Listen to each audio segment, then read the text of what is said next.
J'ai eu une discussion avec mon père, et il a accepté de te recevoir aujourd'hui. Je viendrai te chercher ce soir. Moi j'ai vraiment peur. N'aie pas peur, il est très gentil. Sûrement tu peux le connaître, il est beaucoup connu dans ce pays. C'est qui ça? Comment il s'appelle? C'est une surprise, tu le sauras ce soir. Je n'aime pas vraiment les surprises, s'il te plaît dis-moi. Non, tu vas le découvrir toi-même. Il est très gentil, donc tu n'as pas à t'en faire. D'accord, mais je m'inquiète beaucoup pour ta mère, elle ne m'aime pas du tout. Ne t'inquiète pas pour elle, elle va finir par changer d'avis, parce que papa sera de notre côté. Je n'arrive pas à comprendre pourquoi les riches pensent que les pauvres sont des sous-hommes. Pourtant c'est le même sang qui coule dans nos veines. Ce n'est pas tous les riches, d'autres sont comme tu l'as dit. Par contre, il y a certaines personnes que l'argent ne change pas leur caractère. Moi, je suis de cette catégorie de personnes, et je ne me crois pas supérieur aux autres. Tu as raison, tu es vraiment une personne humble. Voilà, donc ne généralise pas mon cœur. C'est compris chérie. Je vais te laisser, va t'apprêter après je viendrai te chercher. D'accord mon amour.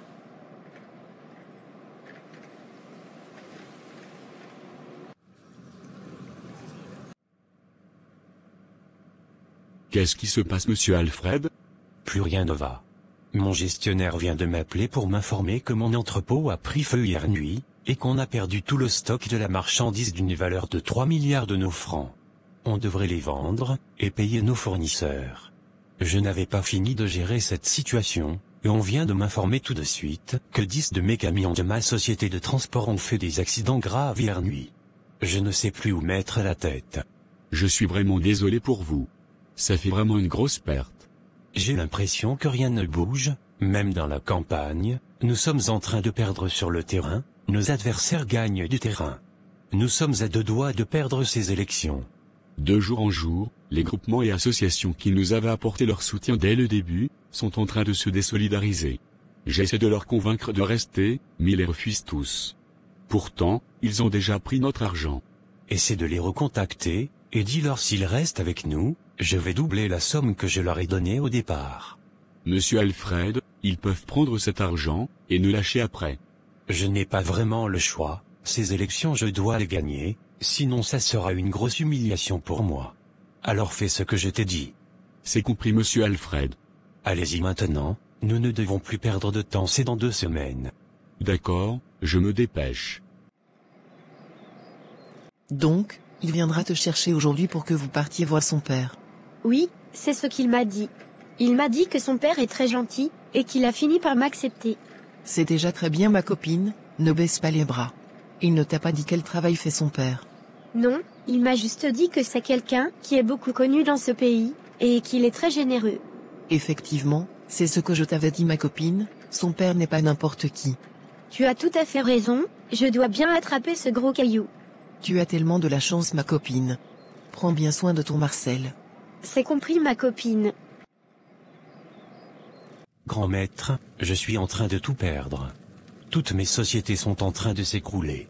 Vous n'avez pas besoin de m'expliquer, et je le sais. Et ce n'est que le début, il y a d'autres situations plus graves qui sont en route. Je vous avais dit autrefois, qu'il y a une onde négative qui est en train de planer sur votre fils. Vous allez bientôt découvrir de quoi il s'agit. Maître, il n'y a rien à faire pour arrêter tout cela. Je risque de tout perdre à cette allure. La seule chose à faire, c'est de couper le mal à la racine, c'est-à-dire donner votre fils en sacrifice.